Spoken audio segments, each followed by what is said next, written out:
Astaghfirullah. Bismillahirrahmanirrahim.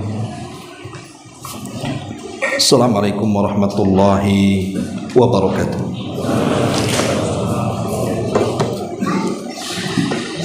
Alhamdulillah wassalatu wassalamu ala Rasulillah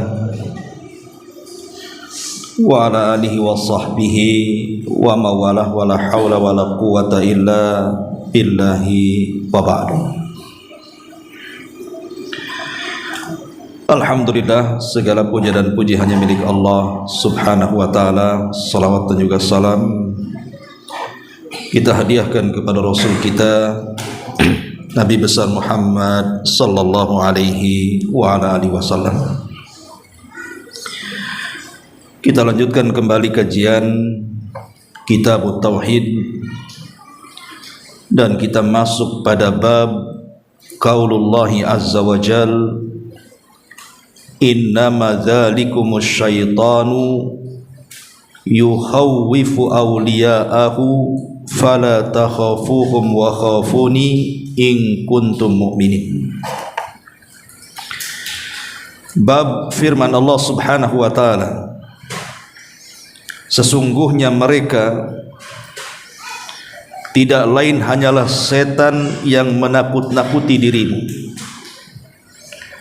dengan semua kawan-kawannya dari kalangan orang-orang musyrik. Oleh karena itu janganlah kalian takut kepada mereka, tapi takutlah kepadaku jika kalian benar-benar beriman kepada Allah azza wa jalla. Bab ini menjelaskan kepada kita tentang amalan-amalan hati. Karena sebelumnya juga kita sudah menjelaskan bahwa pengarang setelah menjelaskan berbagai macam kesyirikan, kemudian memulai menjelaskan kepada kita tentang amalan-amalan hati. Salah satunya al-hub, cinta, dan sekarang masuk pada amalan hati yang kedua, al-khawfu, perasaan takut. Sebelum kita jelaskan tentang dalil-dalil dari Al-Quran dan Sunnah Nabi sallallahu alaihi wasallam dalam bab ini, sedikit kita berikan gambaran. Ma'asyiral muslimin wal muslimat rahimakumullah. Kita tahu bahwa ahli sunnah wal jamaah mengatakan bahwa ibadah hati itu harus terdiri dari 3 perkara, dan ini wajib pada setiap ibadah yang kita lakukan, sebab satu saja hilang akan mempengaruhi ibadah kita. Apa itu? Yang pertama al-hubbu, perasaan cinta. Kemudian yang kedua al-khawfu, perasaan takut. Kemudian yang ketiga ar-raja'u, perasaan harap. 3 perkara ini harus terkumpul dalam satu waktu pada setiap ibadah kita, baik ibadah badan atau ibadah harta. Karena yang menentukan ibadah badan dan harta itu adalah ibadah hati. Kalau ibadah hati ini baik, maka ibadah badan dan harta dianggap baik. Tapi kalau ibadah hati ini buruk, maka seluruh ibadah badan dan seluruh ibadah harta pun menjadi buruk. Dan itu berdasarkan sabda Nabi sallallahu alaihi wasallam, ala wa inna fil jasadi mudghah idza saluhat saluhal jasadu kulluh wa idza fasadat fasadal jasadu kulluh ala wahiyal qalb. Ingatlah pada jasad kita semua ini ada segumpal daging. Kalau gumpalan daging ini baik, maka akan mengakibatkan seluruh badannya baik. Tapi kalau segumpal daging ini rusak, maka akan mengakibatkan kerusakan seluruh badannya. Itulah hati, kata Rasul. Jadi hati itu menentukan seluruh anggota badan. Syekhul Islam Ibn Taimiyah rahimahullahu ta'ala dalam kitabnya Majmu'ul Fatawa mengatakan, man abadallaha bil hubbi wahdahu fahuwa zindikun, wa man abadahu bil khawfi wahdahu fahuwa haruriyun, wa man abadahu bir raja'i wahdahu fahuwa murji'un, wa man abadahu bil hubbi wal khawfi war raja'i fahuwa mu'minun muwahhidun. Kata Syekhul Islam Ibn Taimiyah menukilkan perkataan salaf. Beliau mengatakan, barang siapa yang menyembah Allah dengan perasaan cinta saja, maka dia akan menjadi zindik, munafik. Dan barang siapa yang hanya beribadah kepada Allah dengan menanamkan perasaan takut saja, maka dia akan menjadi khawarij. Dan barang siapa yang beribadah kepada Allah dengan mengharap saja, maka dia akan menjadi murji'ah. Tapi barang siapa yang menyembah Allah dengan cinta, takut dan harap, itulah seorang mukmin yang mentauhidkan Allah Subhanahu wa taala. Karena begini, ikhwatu fiddin, muliakan Allah Subhanahu wa taala, di masyarakat banyak ada orang-orang itu yang mencukupkan beribadah kepada Allah itu dengan menanamkan perasaan cinta saja. Tidak perlu kita takut, tidak perlu kita mengharap. Kalau memang ini yang diperlukan dalam beribadah kepada Allah Subhanahu wa taala, bahwa ketika beribadah itu cukup cinta saja, maka tidak ada manusia yang masuk ke dalam neraka, ikhwan. Pasti semua manusia masuk surga. Lalu apa gunanya Allah menciptakan neraka kalau begitu?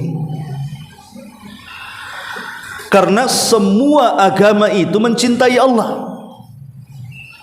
Orang-orang Yahudi, mereka mengklaim mereka adalah orang-orang yang dicintai Allah. Apa kata Allah?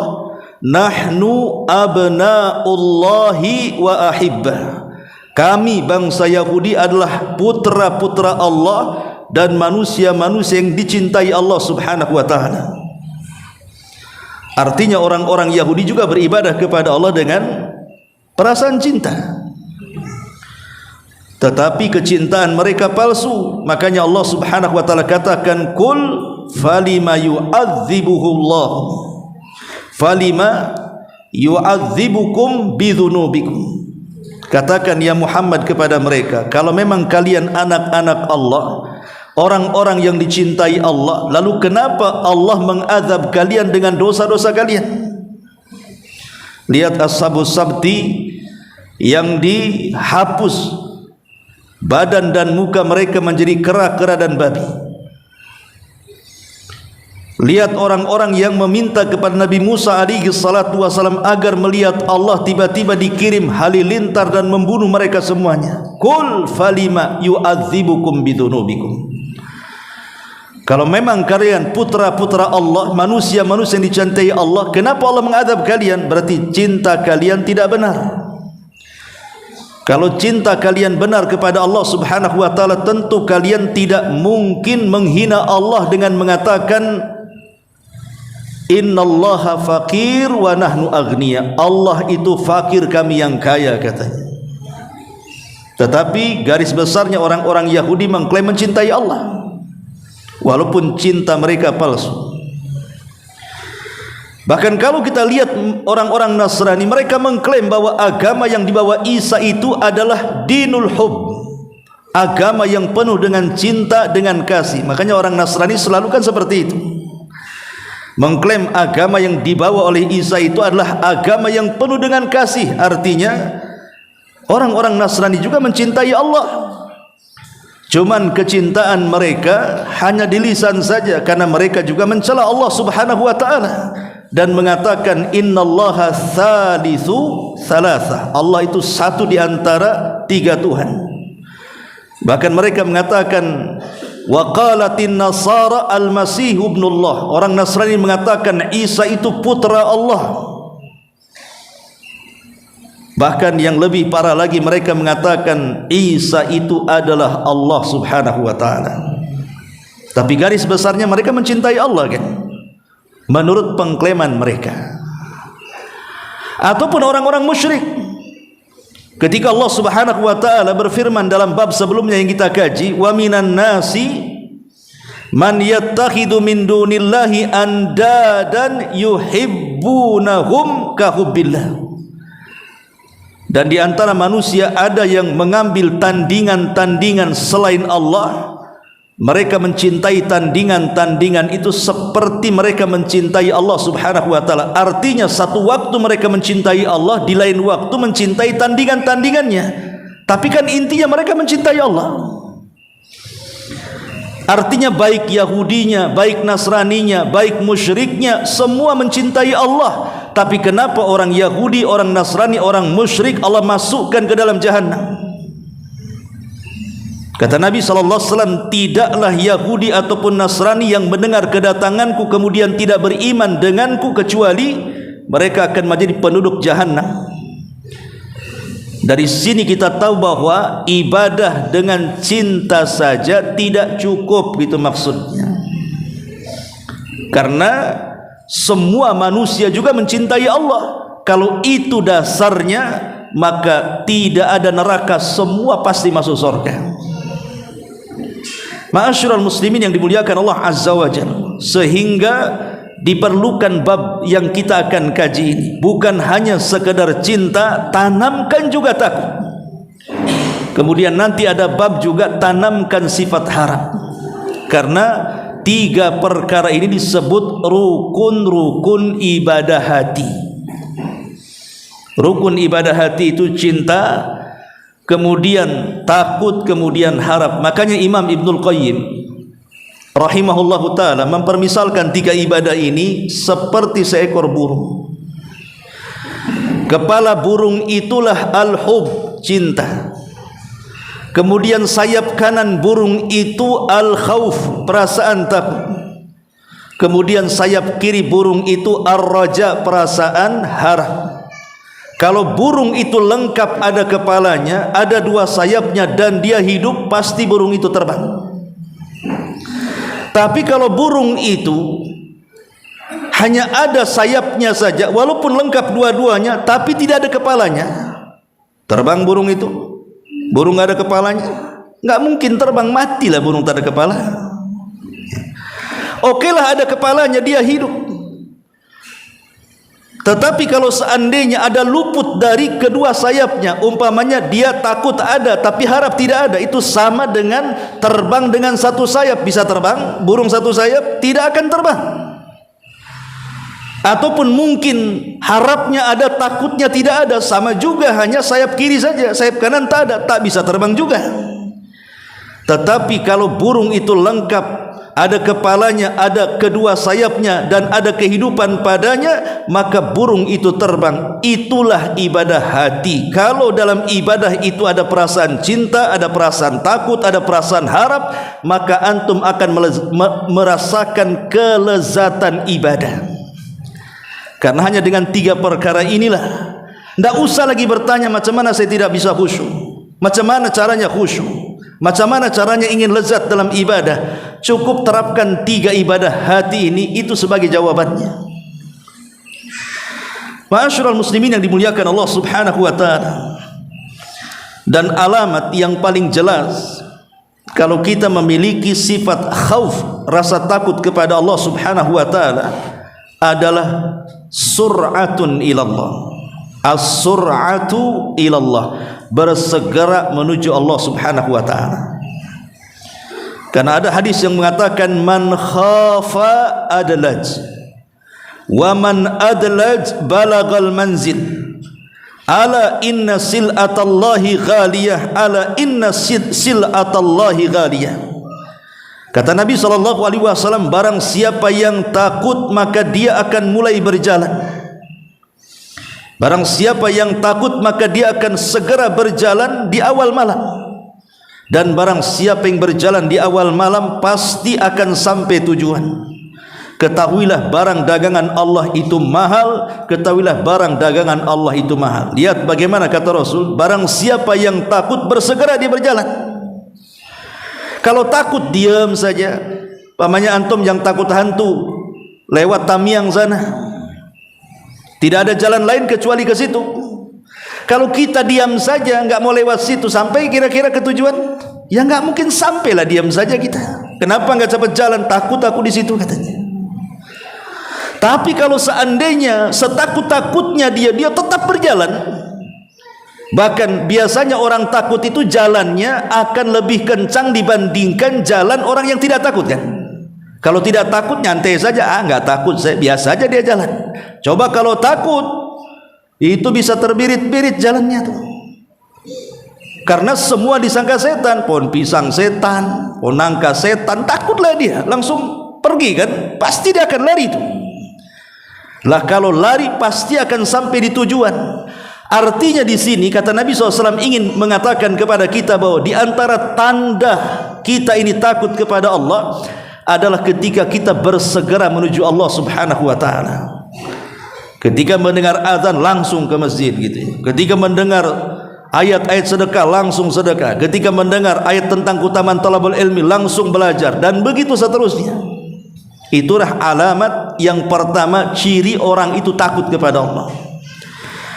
Kemudian ada alamat yang lebih tampak lagi, di mana orang itu dikatakan takut kepada Allah Subhanahu wa taala ketika dia dihadapkan dengan sebuah kemaksiatan.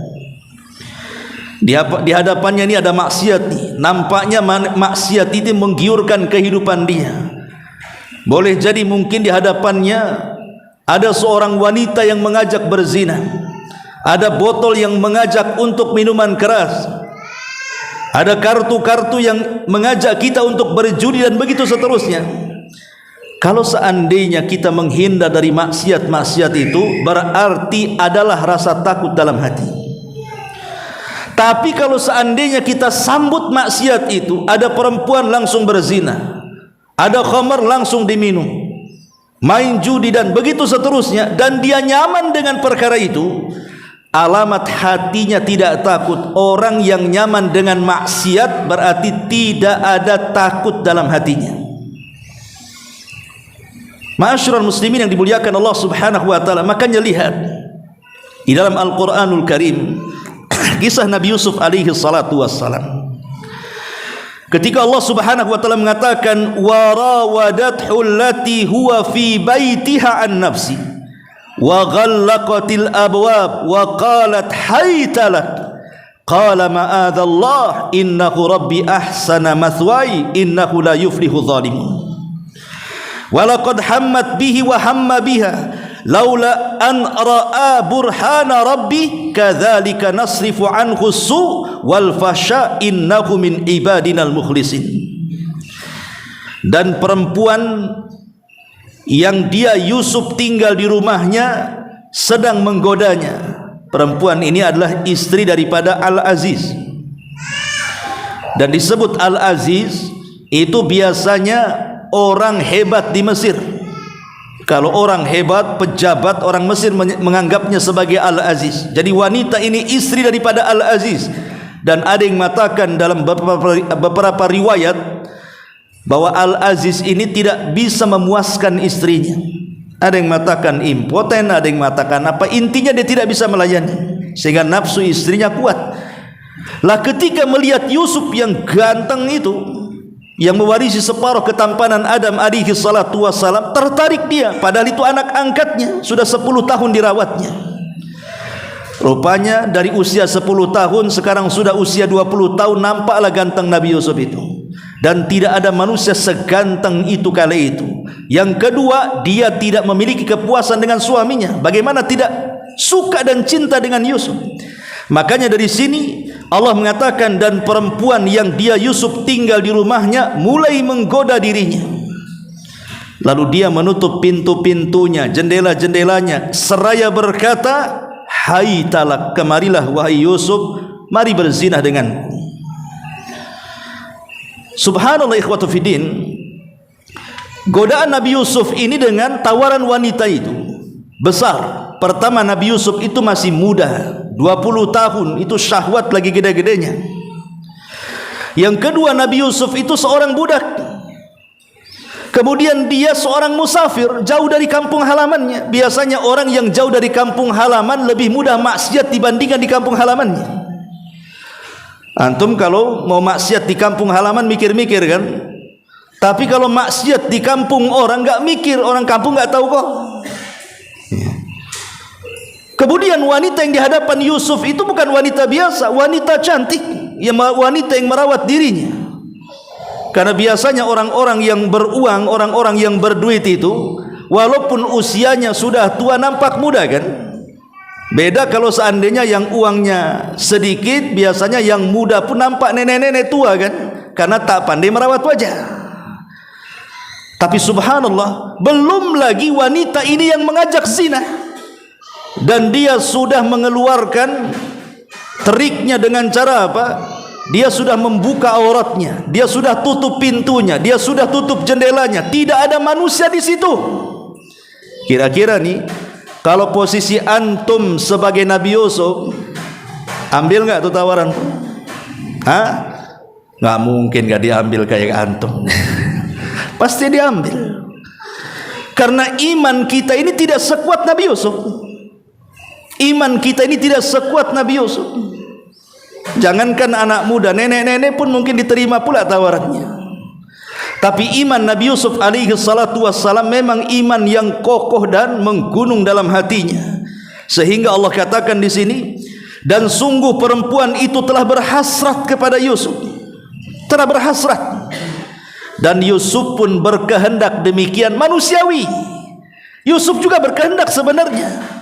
Tetapi sekiranya dia tidak melihat tanda-tanda dari tanda-tanda Rabbnya, tentu dia akan terjerumus kepada perzinahan kan?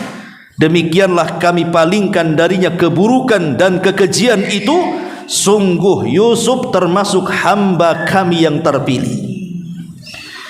Dari sini syahidnya apa? Yusuf menolak tawaran zina itu. Kenapa? Karena dalam hatinya ada perasaan takut. Dari sini istidlal pengambilan dalilnya adalah alamat takut yang jelas dari seseorang ketika ada penawaran maksiat dia tinggalkan. Dan kalau dia sampai mengambil maksiat itu, apalagi tenang dengan maksiatnya, berarti hilanglah perasaan takut dalam dadanya.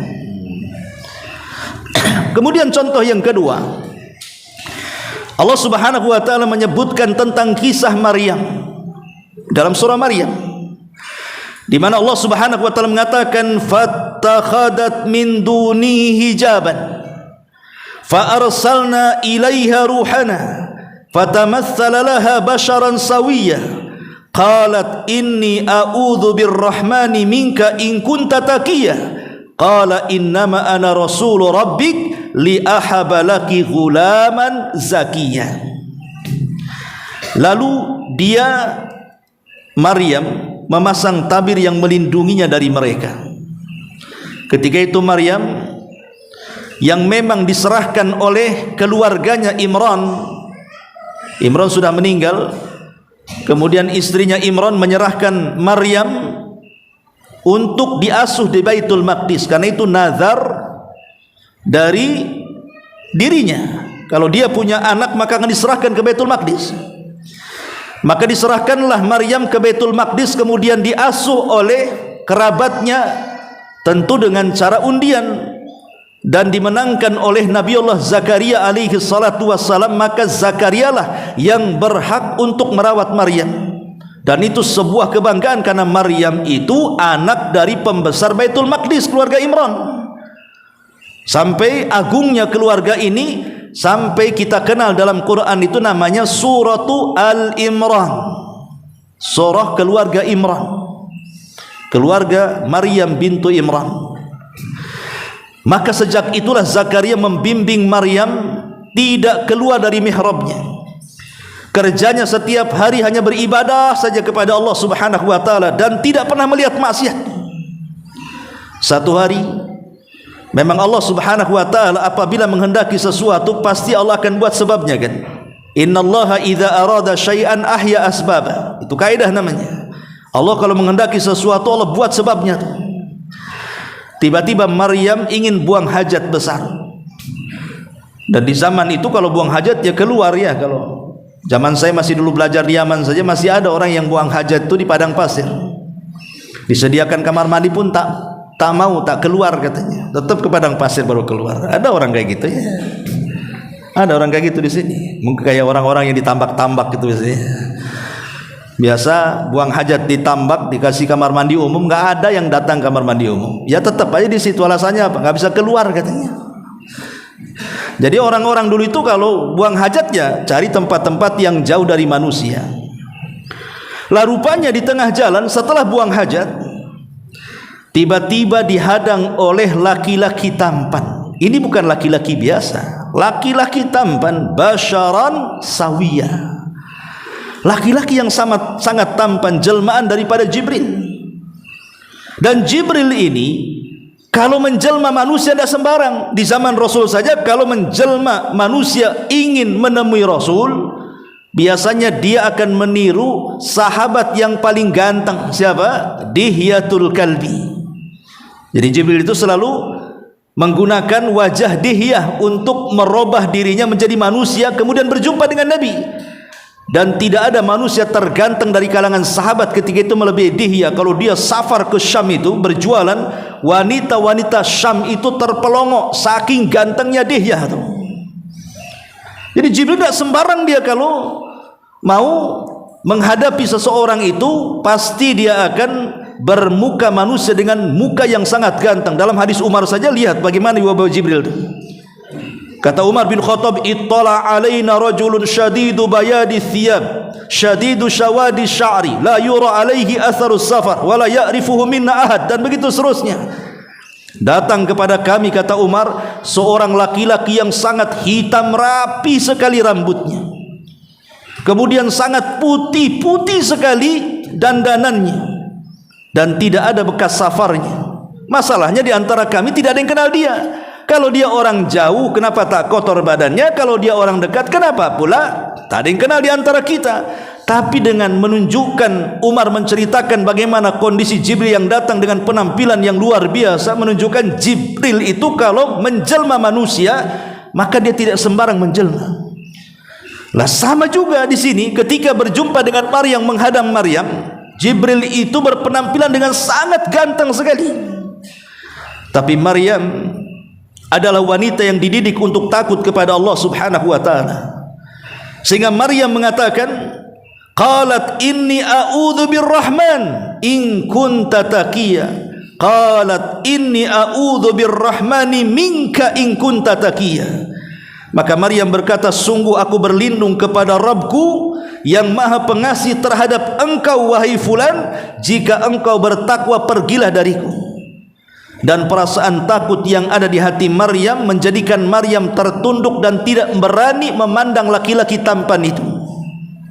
Padahal dia seorang gadis, tidak pernah melihat laki-laki tampan kecuali hari itu. Tapi perasaan takut mendorongnya untuk menundukkan pandangan, karena tahu bahwa menundukkan pandangan itu bagian daripada perintah Allah Subhanahu wa taala. Barulah kemudian Jibril mengatakan, inni atau qala innama ana rasulu rabbik li ahabalaki gulaman zakiyah. Sungguh aku hanyalah utusan Rabbmu untuk menyampaikan anugerah kepadamu berupa seorang anak laki-laki yang suci kelak saat kelahirannya. Itulah Isa bin Maryam. Ini contohnya. Contoh yang kedua, bahwa karena dorongan rasa takut Maryam tidak berani memandang laki-laki itu. Kalau di zaman sekarang subhanallah, seolah-olah tidak ada rasa takut lagi pada hati kita ini. Hari-hari kita memandang aurat yang bukan halal untuk dipandang. Tidak di alam nyata, ya di alam medsos kan. Umpamanya tak ada malam-malam ke mall, tak ada wanita, nengok pula di handphone. Nah, itulah kita. Terkadang rasa takut itu sudah tidak ada. Makanya Nabi SAW sampai mengatakan sab'atun yudhilluhumullahu fi dhillihi yawma la dhilla illa dhillu. Ada 7 kelompok kata Rasul yang akan mendapatkan naungan di hari yang tidak ada naungan kecuali naungan Allah Subhanahu wa taala. Salah satunya apa kata Rasul? Wa rajulun da'athu imra'atun dzata mansabin wa jamalin faqala inni akhafullah. Seorang laki-laki yang dipanggil oleh wanita yang cantik, memiliki kedudukan, kaya raya, indah, menawan, bak bidadari, tapi dia menolaknya dan mengatakan aku takut kepada Allah Subhanahu wa taala dan tidak jadi berzina dengan wanita itu. Ma'asyiral muslimin yang dimuliakan Allah Subhanahu wa taala, dan banyak dari alamat-alamat seseorang itu tertanam perasaan takut. Taib. Sebelum kita jelaskan perkara yang lain, kita akan menjelaskan tentang keutamaannya. Apa sih keutamaannya? Bagi orang-orang yang menanamkan perasaan takut kepada Allah Subhanahu wa taala itu, pertama, kalau di hati kita penuh dengan rasa takut, pasti yadfa'ul muslim ilal ikhlas. Pasti akan lebih mengundang seorang muslim kepada keikhlasan dalam ibadah. Karena Allah Subhanahu wa taala mengatakan dalam surah Al-Insan ayat 9 dan 10, innama nut'imukum liwajhillah la nuridu minkum jazaan wala syukura inna nakhafu min rabbina yawman abusan qamtariran. Inna nakhafu min rabbina. Di sini syahidnya, sesungguhnya kami memberi makan kepada kalian itu karena Allah. Kami tidak menghendaki dari kalian balasan ataupun syukur. Kami hanya takut dari Rabb kami saja. Menunjukkan apa? Keikhlasan kepada Allah Subhanahu wa taala. Yang kedua, al-khawfu yadfa'ul muslim lil qiyami bil a'malis salihati. Rasa takut mendorong seorang muslim untuk bersegera beramal saleh.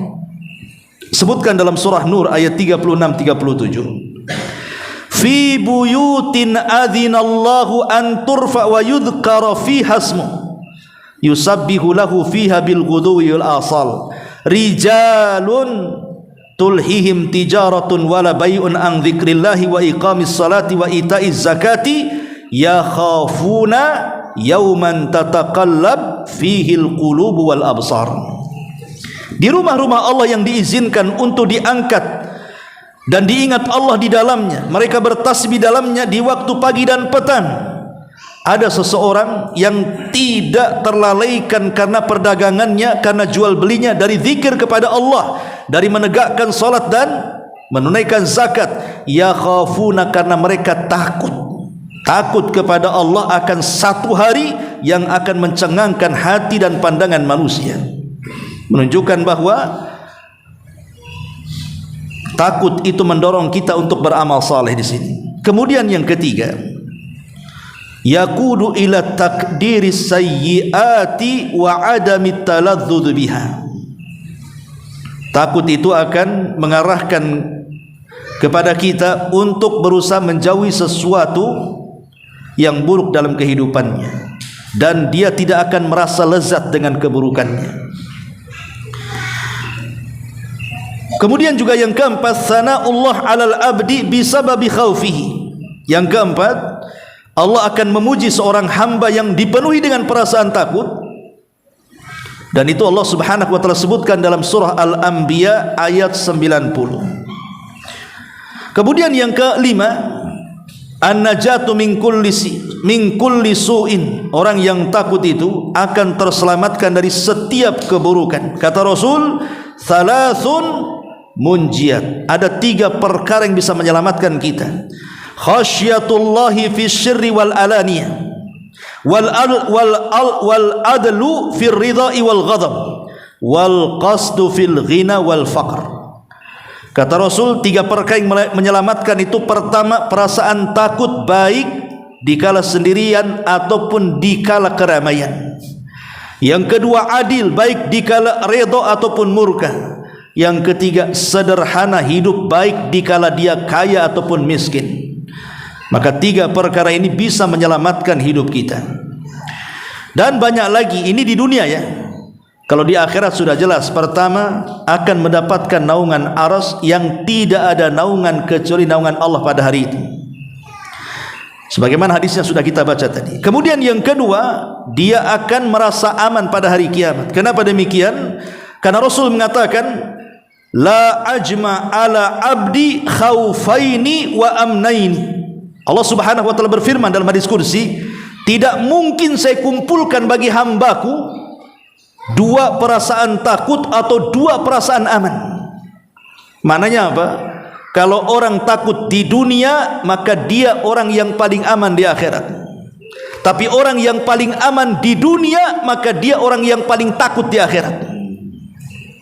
Tidak mungkin orang aman di dunia, aman di akhirat. Takut di dunia, takut di akhirat, mustahil. Karena Allah tidak pernah menggabungkan 2 perkara itu. Kalau di dunia kita takut kepada Allah Subhanahu wa taala, maka di akhirat kita paling aman dengan Allah. Tapi kalau di dunia kita aman dengan makar Allah, aman dengan maksiat, tenang-tenang saja dia bermaksiat karena aman dari makar Allah, maka di akhirat dia paling takut menghadap Allah Subhanahu wa taala. Ini yang kedua. Yang ketiga, an-najatu minan nar. Orang yang takut itu Allah akan selamatkan dia dari api neraka. Kata Nabi SAW, la yalijun nar rajulun bakat min khasyatillah hatta ya'udal labanu fi darai. Tidak akan disentuh api neraka seseorang yang menangis karena takut kepada Allah sampai ada kembali air susu balik ke putingnya dan masuk ke dalamnya. Mustahil. Kalau air susu sudah keluar dari putingnya, tidak mungkin balik lagi. Begitulah Allah mustahil akan memasukkan orang yang takut kepadanya ke dalam neraka. Kemudian yang keempat, nailu maghfiratillahi wa rahmatihi. Orang yang takut itu akan mendapatkan rahmat dan juga ampunan Allah Subhanahu wa taala.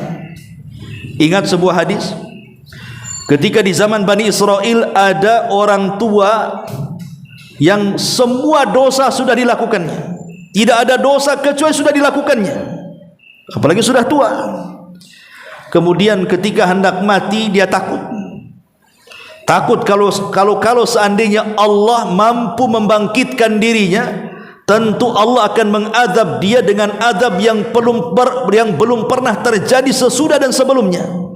Saking banyak dosanya itu, takutan dia.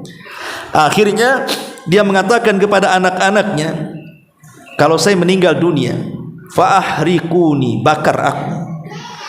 Kalau sudah jadi abu, maka abu ini sebarlah di semua air lautan dan sungai-sungai di dunia. Lain qadirallah, kata dia, kalau Allah sanggup membangkitkan aku, la yu'adzibani bi'adzabin la yu'adzibu ahadun minal alamin, maka tentu Allah akan mengadab diriku di mana tidak ada seseorang pun diadab seperti azabku, katanya. Dia tidak sadar bahwa Allah itu ala kulli syai'in qadir. Setelah dia mati, kemudian anak-anaknya membakar dia, kemudian abunya disebar di semua sungai dan lautan. Tiba-tiba Allah Subhanahu wa taala betul-betul membangkitkan dirinya, mengembalikan semua abu-abu itu, kemudian menjelma kembali dan dihadapkan di hadapan Allah, sampai Allah mengatakan, ya fulan ma hamalaka ala ma sana'ta. Hei fulan, bagaimana bisa kau melakukan seperti itu? Kenapa kau lakukan seperti itu? Kau tidak percaya aku ada dan aku sanggup membangkitkan dirimu? Maka orang ini mengatakan, tidak ya Rabb, aku yakin kau ada, aku yakin kau sanggup membangkitkan dirimu, tapi perasaan takut yang menjadikan aku seperti itu, katanya. Kemudian Allah mengatakan, betul, karena perasaan takut Allah tahu, cuma Allah mengetes saja. Betul, dia mengatakan ya. Maka Allah mengatakan, khaufuka adkhaltukal jannah, rasa takutmu menjadikan ku masukkan kau ke dalam surga. Ma'asyiral muslimin yang dimuliakan Allah Azza wa Jalla. Kemudian juga di antara keutamaan takut adalah nailur ridallahi azza wa jalla. Dia akan mendapatkan ridha Allah Subhanahu wa taala, sebagaimana dalam surah Al-Baqarah ayat 8, radhiyallahu anhum wa radu an dzalika liman khasyiya rabbah. Allah redha tentang mereka dan mereka pun redha kepada Allah. Bagi siapa yang Allah redai? Liman khasyiya rabbah, bagi orang yang takut kepada Rabbnya. Dan ingat, berbahagialah kalau mendapatkan redha Allah subhanahu wa ta'ala, karena redha itu lawan daripada murka. Artinya kalau kita mendapatkan redha, berarti kita dijauhkan dari murka. Kalau kita dijauhkan dari murka, artinya didekatkan dengan surga. Tapi kalau kita tidak mendapatkan keridhaan, berarti didekatkan dengan murka. Kalau sudah didekatkan dengan murka, artinya didekatkan dengan neraka. Itulah perasaan takut menjadikan kita mendapatkan redha Allah subhanahu wa ta'ala. Kemudian juga yang keenam, dukhulul jannah. Allah janjikan dengan dengan sorga. Allah mengatakan dalam surah Ar-Rahman 46, waliman khafa maqama rabbihi jannatan. Bagi yang takut kepada Rabbnya, maka dia memiliki dua sorga. Ingat, setiap mukmin yang masuk sorga paling sedikit mendapatkan dua istana. Setiap mukmin yang masuk ke dalam sorga paling sedikit mendapatkan jannatan, dua sorga, dua istana. Yang satu solid milik dia karena amalannya, yang satu milik orang kafir yang masuk neraka dan tidak akan pernah masuk ke dalam sorga. Allah wariskan kepada kita. Makanya Allah mengatakan waliman khafa maqama rabbihi jannatan. Jannatan, dua sorga. Kemudian yang nomor 7, qurratul ain wan naimul kabir fil jannah. Bukan hanya sorga saja, tapi segala kenikmatan bidadarinya, kenikmatan besarnya, semua Allah berikan kepadanya. Tatajafa junubuhum anil madaji'i yad'una rabbahum khaufan wa tama'an wa mimma razaqnahum yunfikun. Lambung mereka jauh dari tempat pembaringan mereka, artinya bangun tengah malam kemudian tahajud.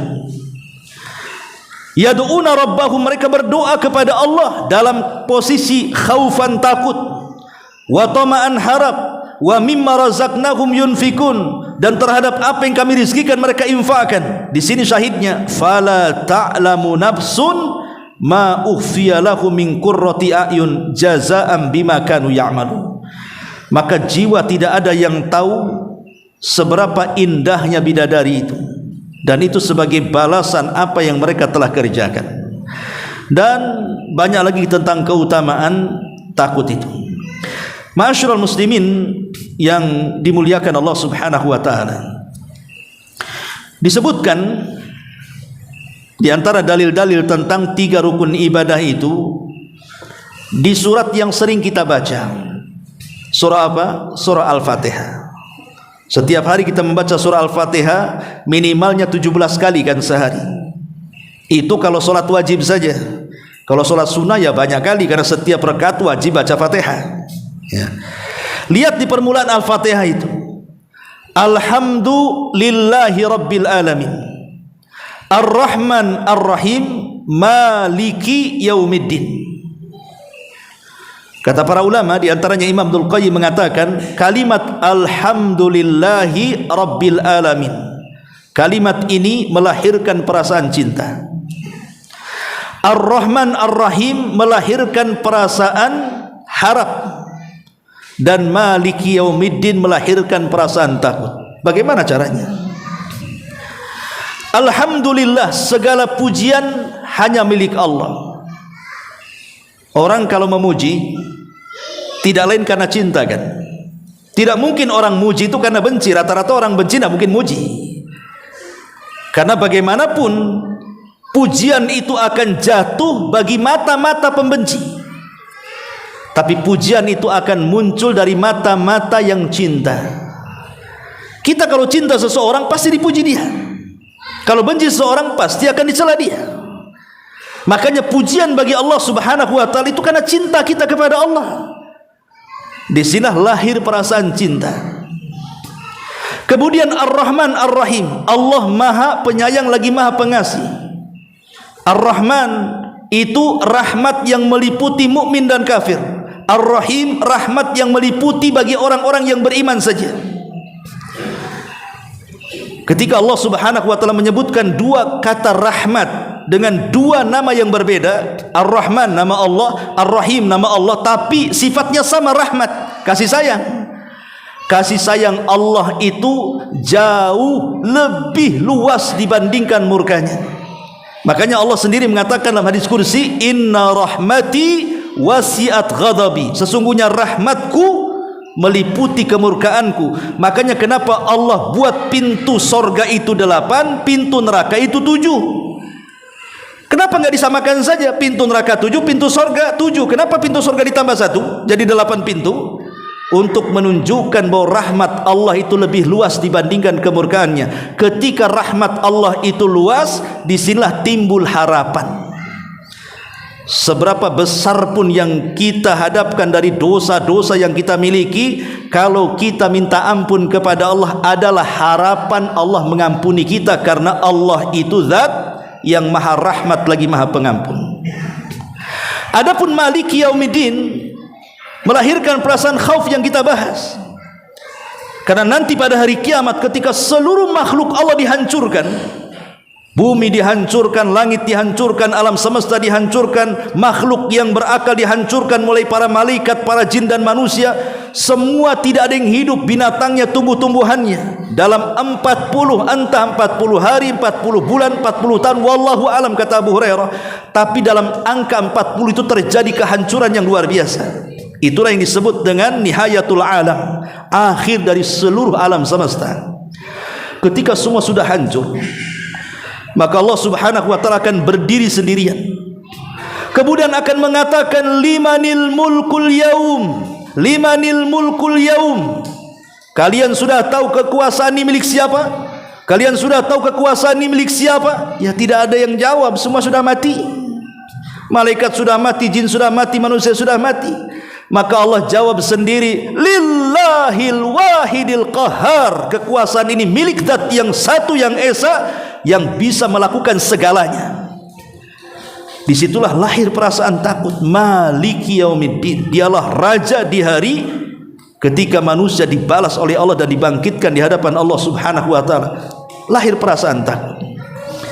Jadi kalau kita sedang membaca permulaan Al-Fatihah, mestinya kita merenungkan, tanamkan dalam solat kita perasaan cinta, tanamkan dalam solat kita perasaan harap, dan tanamkan dalam solat kita perasaan takut. Maka akan merasakan lezatlah solat itu. Subhanakallah bihamdika, asyhadu an la ilaha illa anta, astaghfiruka wa atubu ilaik. Allahu ta'ala alam. Assalamualaikum warahmatullahi wabarakatuh.